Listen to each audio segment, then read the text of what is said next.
All right.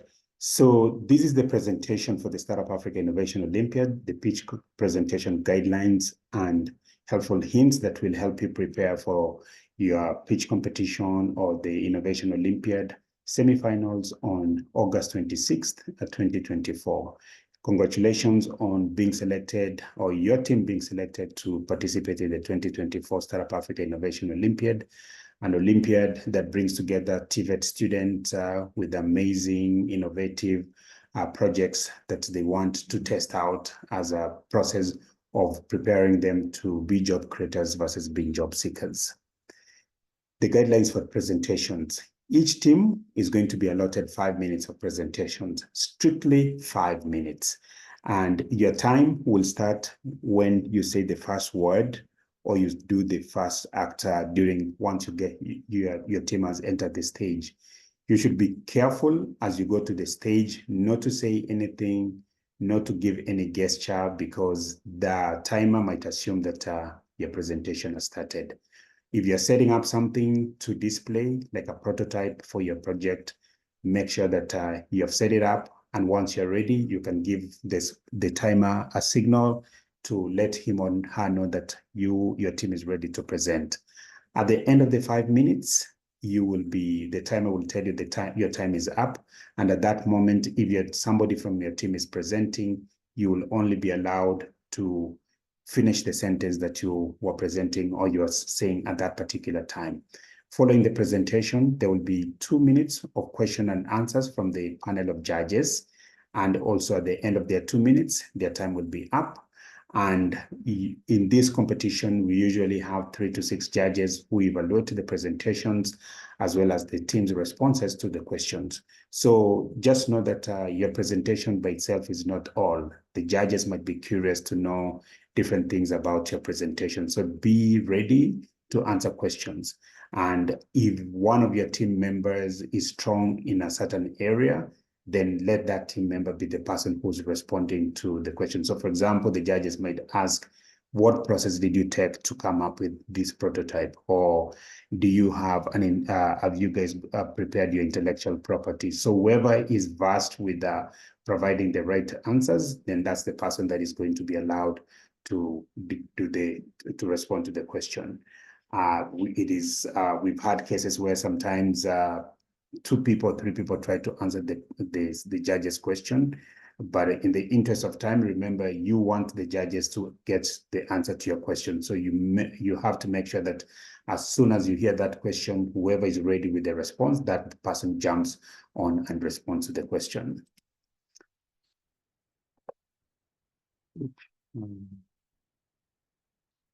The judges' evaluations.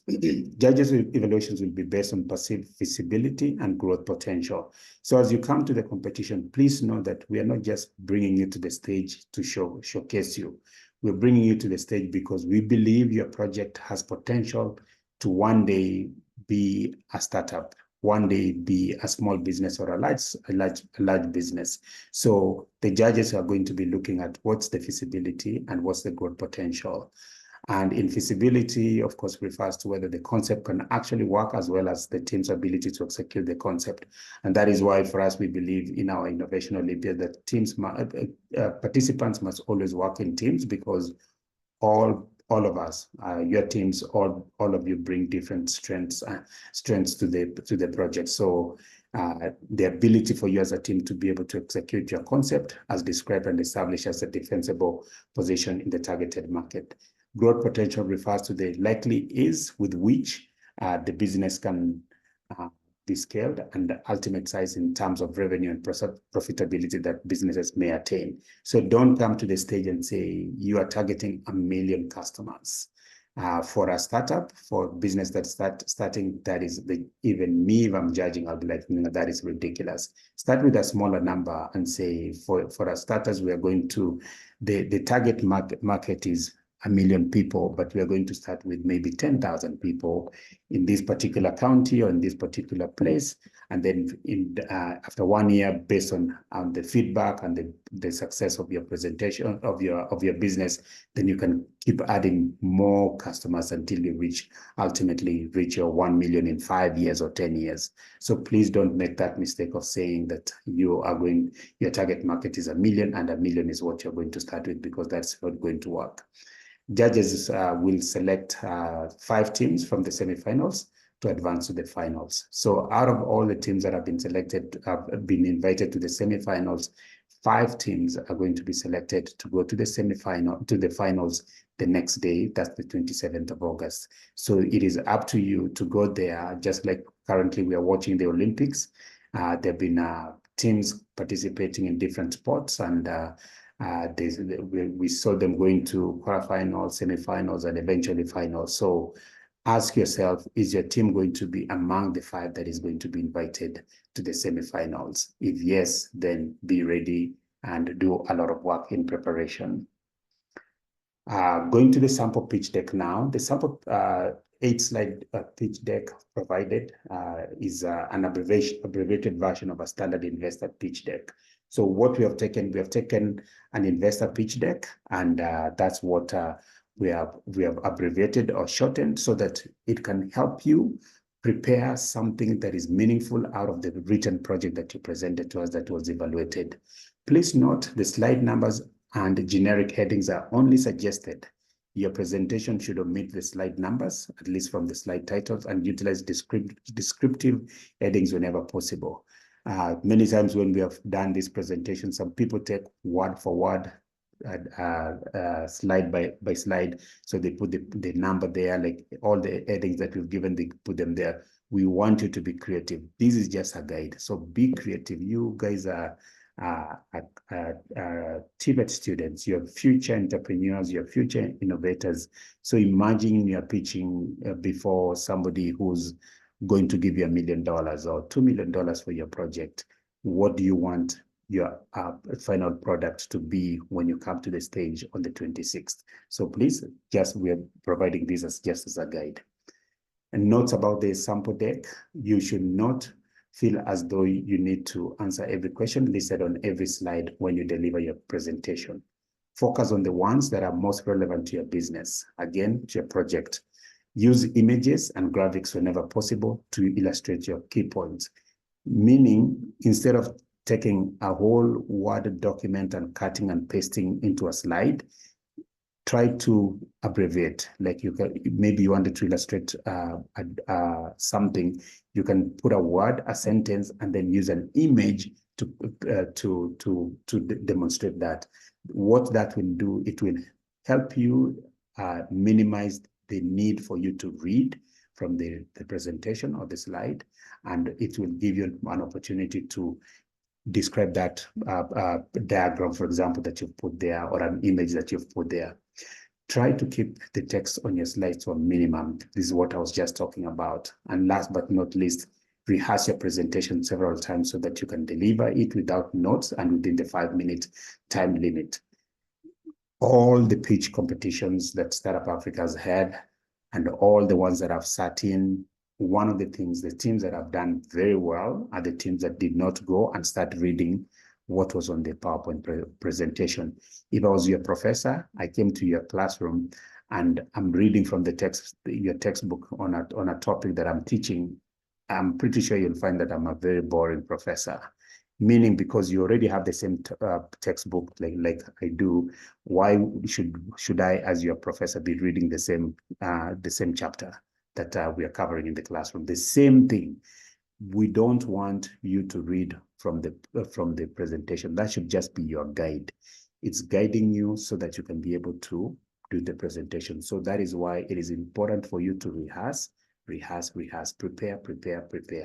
And the more you prepare, the more you realize that you don't need those notes or the slides to help you. You can reference them, but don't read word for word. And even as you read word for word, remember, depending on your speed of reading, you might end up utilizing a lot of time that from the 5 minutes that has been awarded. So please, again, rehearse. We want you to come to the stage ready and fired up and ready to present. Pay attention to the notes that have been provided for each slide. They appear below in the slide on the PowerPoint. Start your story. So as you can see, it starts with page 0 and then start your story. When you do your final PowerPoint, we don't want to see the page 0 in your PowerPoint. Again, this is just a guide. Start your story. We also don't want to see your first slide saying our story or start your story. Here, we're just helping you realize, like, how do you engage your judges? Engage your judges by telling them a story about the customer pain you're addressing. Who's the customer in the project that you presented? And stating a startling statistic about the problem. What is the problem that you're trying to solve, or your innovation is trying to solve? Providing a headline about the size of the opportunity, or maybe there is a headline in the local dailies that you've seen in the past that relates to your project. You can take that headline and say, according to the Daily Nation, September 10, 2022, the youth unemployment is becoming a big problem. Already right there, headline captured, and say, why is it happening? Or for example, just like we've been seeing in Kenya recently, the rise of Gen Zs. Why are Gen Zs on the rise? It's because they're uneducated, unemployed, so they're taking to the streets. Are they taking the streets because they're bad people? No, absolutely not. They're taking the streets because they're trying to voice their disappointment that there are no jobs, despite the fact that they have graduated from colleges and universities, plus other things that have emerged as a result. So providing a headline about the size of the opportunity is very critical. Open your story in some other way that will engage the judges. So it is up to you to be creative. For those of you who did drama in school, or who've done public speaking, or who've watched some of the, I don't know whether you've watched Shark Tank on YouTube, if you paid attention to how they present, usually they start with a startling statistic about the problem, or they talk about a problem that a customer is facing, and then they go into the depths of telling their story. So that's the same thing also that you should do. And then now, as you can see, number 1, what is going to be slide number 1, the title slide and introduction. Company name, again, don't put the page numbers. I'll keep repeating, do not put the page numbers. It will take points away from your final presentation that is going to be submitted to us. Do not put page numbers. We're just using the page numbers for this presentation to guide you. And then, so under the slide, title slide and the introduction, your company name, presenters' names, the date of the competition, which is going to be August 26, 2024. And if you are business, if you guys already have a logo, an image, or a tagline for your project or your business, please add it to this first slide.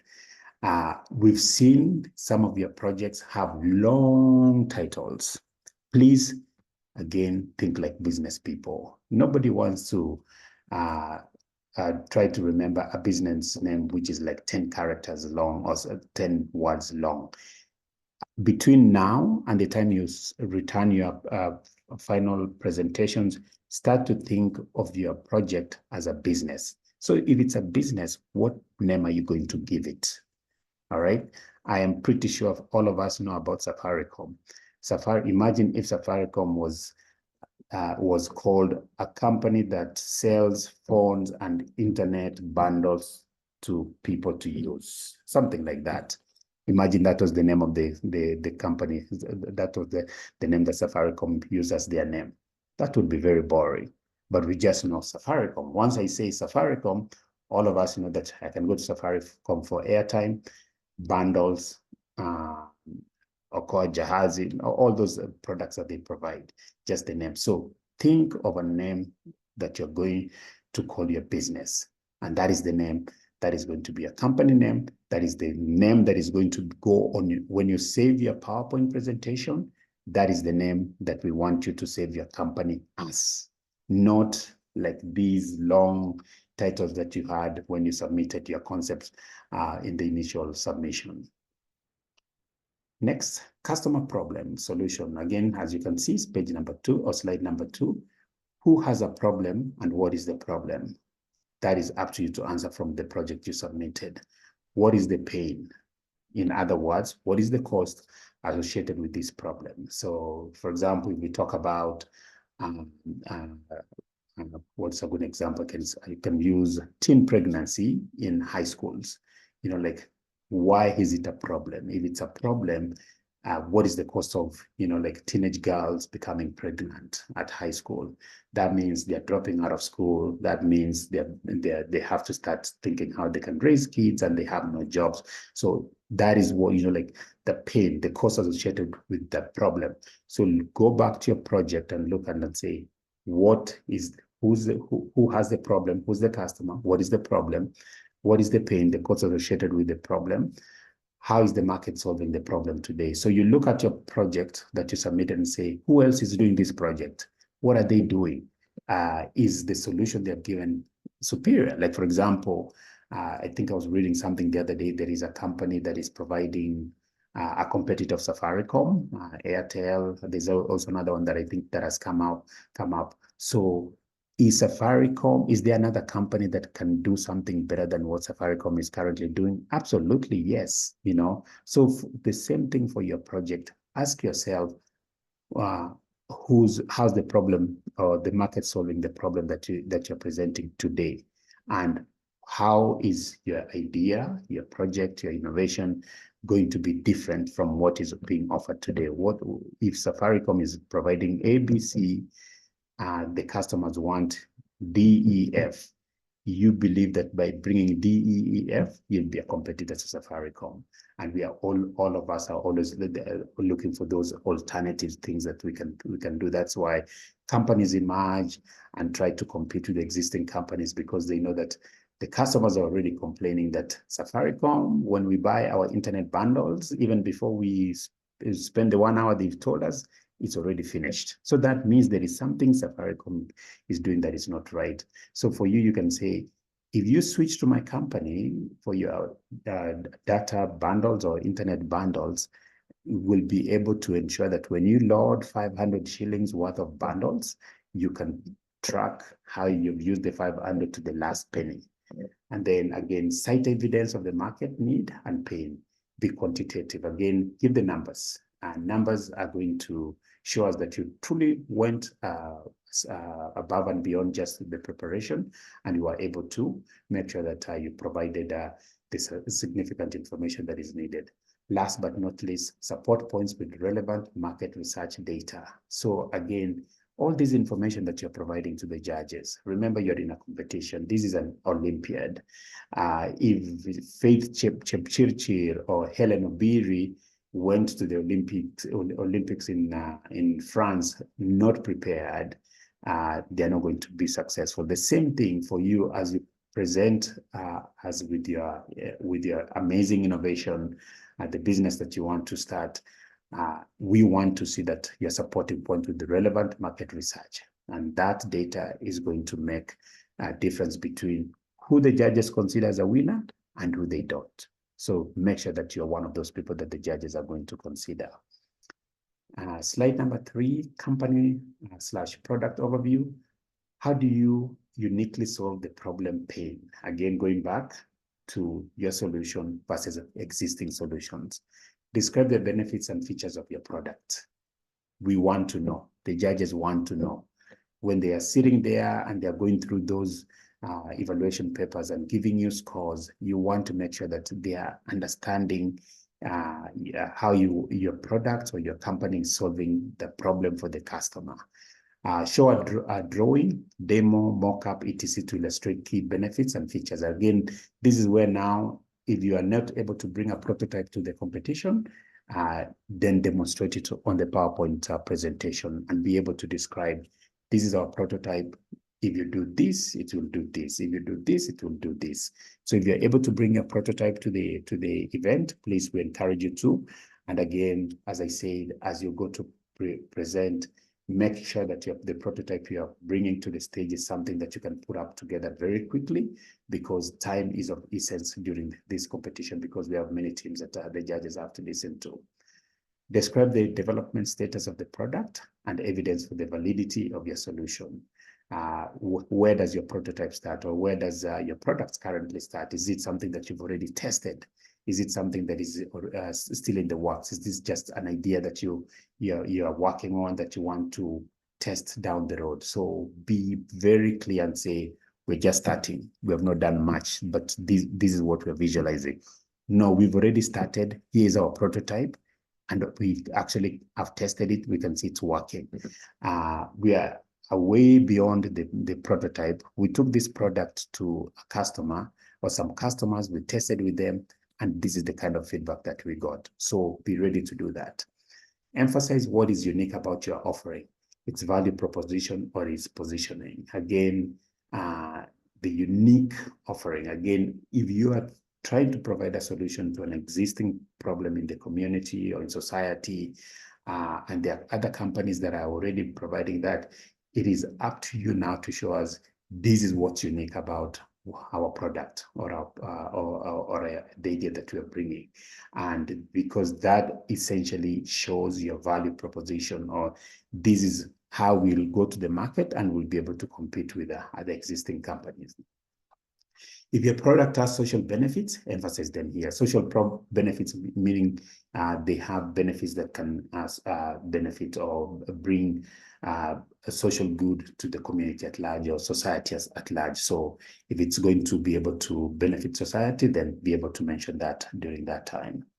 Slide number 4, market opportunity. What market segments do you plan to serve? I spoke a little bit about it earlier.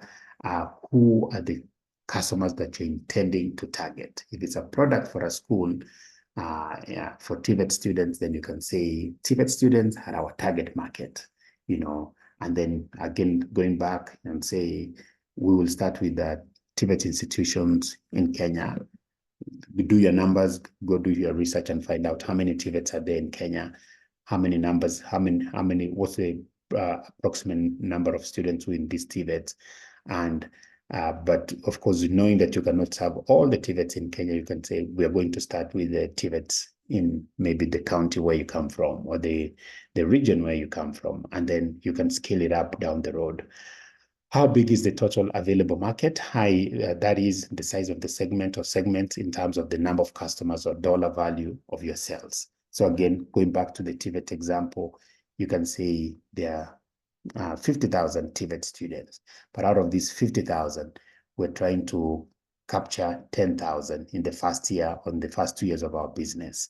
And this product that you've created, we are going to sell it at 1,000 shillings each, which will mean that if you get the 10,000 out of the 50,000, that means you probably have about a million or 10 million plus that you've brought in terms of sales. How big is the served available market, the portion of the market you can realistically reach, which I just spoke about? Instead of saying we want to go after the 50,000 students, we just want to do 10,000 or 1,000, just to be realistic. A hint for you to remember: pursuing too many markets is unrealistic and prevents focus. So again, we want to see focus.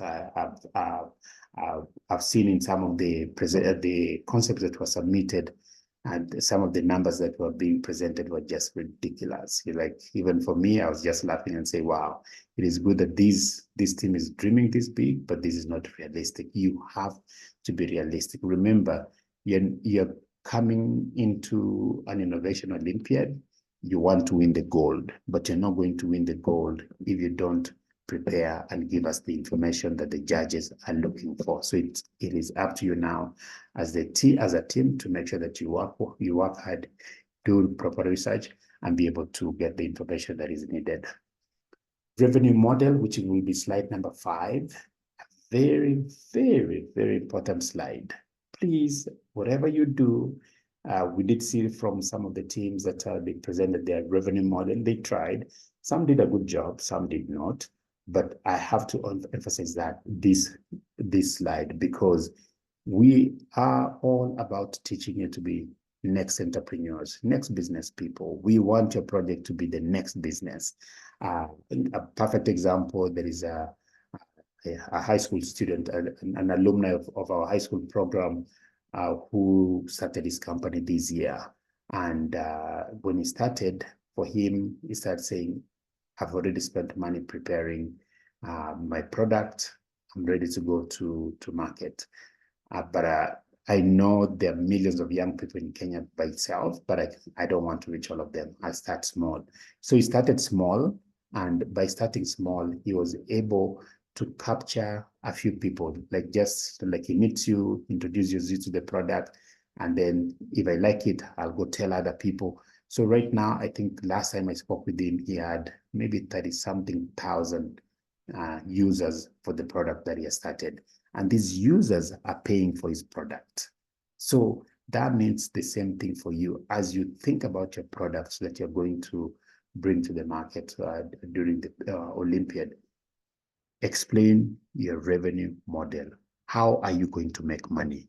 You know, so if I go back to this young guy who started his company this year, he's already making his money. He brings people in, they play games online, they play for money, they play for fun, but mostly they play for money. That is how he's making his money. So for you, how are you going to make money out of the product that you're going to be presenting during the Olympiads? What will you sell? Your product. Who will you sell to? The customer. What pricing model is planned? So as you think about the prices, think about the production costs, and so that you can arrive at the price that you can use to be able to help you come up with the final price that you're going to use to sell. Will revenues be in the form of one-time purchases or recurring revenue? So if it's a one-time thing that I buy and then does it, then that is what is called one time.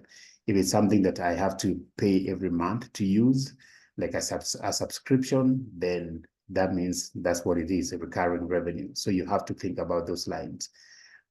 Provide evidence to validate your revenue model. Evidence, for example, maybe if you have tested your model, you have given it to a few people to try it, and maybe even a few people bought it, you can talk about that, you know, but be able to provide the judges with evidence to validate your revenue model, that this is the product, this is the cost that we are going to sell it for.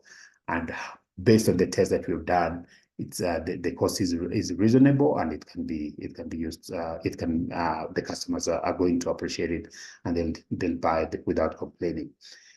And then this also a place to talk about gross margins associated with the product. Again, very important information that you need to show the judges so that they know what your gross margins are as in terms of the product that you're bringing to the market or to the competition.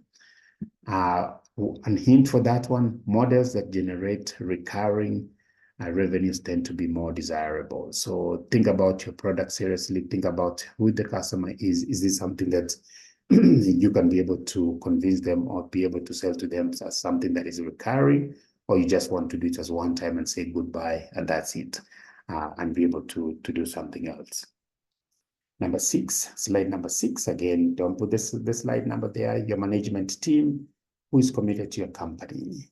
What is their relevant experience, expertise? Highlight if there are any serial entrepreneurs on the team. Highlight any key advisors, advisory board members, investors who have signed on. We've seen from some of the concepts that have been submitted that some people don't identify who's in their team. It is critically important that you show who's in your team. As the judges want to know that you're not on this solo. We're not teaching you to be a solopreneur or like somebody who's just doing a business by himself or herself. We are teaching you to work as a team. So, and even if you are working by yourself, you're doing a business by yourself, there are people behind the scene that are going to be helping you. So who's in your management team? If your team has four people, what role is each person playing? For example, who's the CEO? Who's the product manager? Who's the CFO? Who's the marketing PR person? Who's the engineer? So all those roles that your team members have, those are the roles that you can put their photo and their name and the title, photo, name, title, photo, name, title of the company, of the company. And you can talk about if it is somebody who's going to be creating or working on the product, the engineer person in the team, that's the person you can talk. He's an engineering student, he's a final year engineering student, he's studying electrical engineering, and we are tapping on his experience for this. If there is somebody in your team who's very good in marketing through social media and other platforms, then you can talk and say, Alice is very good in marketing. She's done this in the past. So describe what each person is going to be doing in the team. Serial entrepreneur means that somebody who has started more than one business. So if there's anybody in your team who has done this previously, then highlight that person. And then key advisors, advisory board members. This can be your professor, your teacher. It could be a business person that you have tapped into in the community to guide you, to advise you. It could be a mentor that you have called to support you in a journey towards preparing your product, your concept paper. So all those people can be advisors, or they can serve as advisory board members. Or if there's somebody already interested in your idea, that could be a potential investor. You can also mention that person. But very, very important slide that you should be aware about. The summary, number 7, slide number 7. Again, don't put the page number. Review the problem that your solution solves and the importance of it in the marketplace. Again, we are teaching you to be job creators. Your products, your ideas, your projects, totally amazing.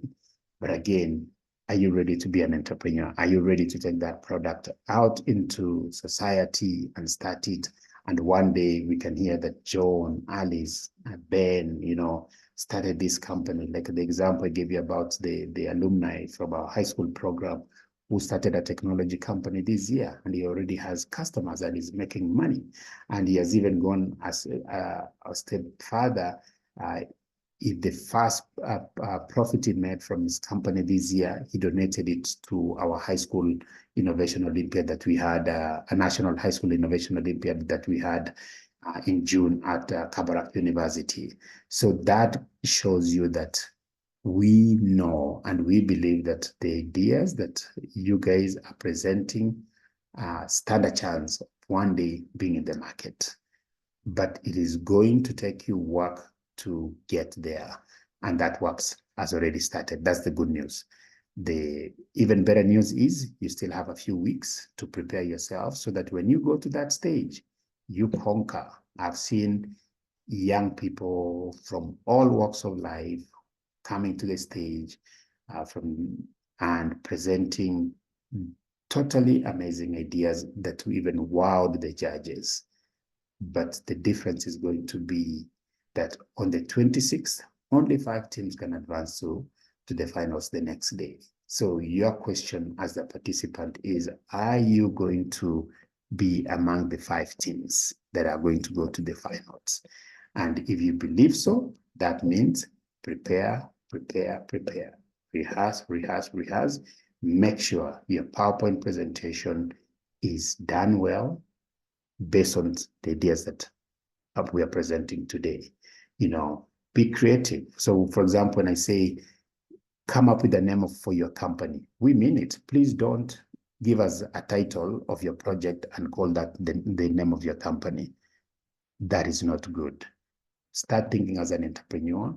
Start thinking as, start visualizing yourself sitting in that factory or in that office as the CEO, as the CFO, as the marketing manager, as the product manager, executing on this project that you're bringing. We don't want, after the competition, to say, oh, we won, oh, we didn't win, we'll wait for next year. No. We want you to leave that competition knowing that you gave your best and you are going to take that idea and you're going to continue pursuing it until you succeed. We've had students who came, they didn't win, but they didn't stop there. They still came back and say, can you help link us up with mentors? Because we want to take this idea to the next level, because you and I know that jobs are very hard to come by in the continent of Africa, especially for young people.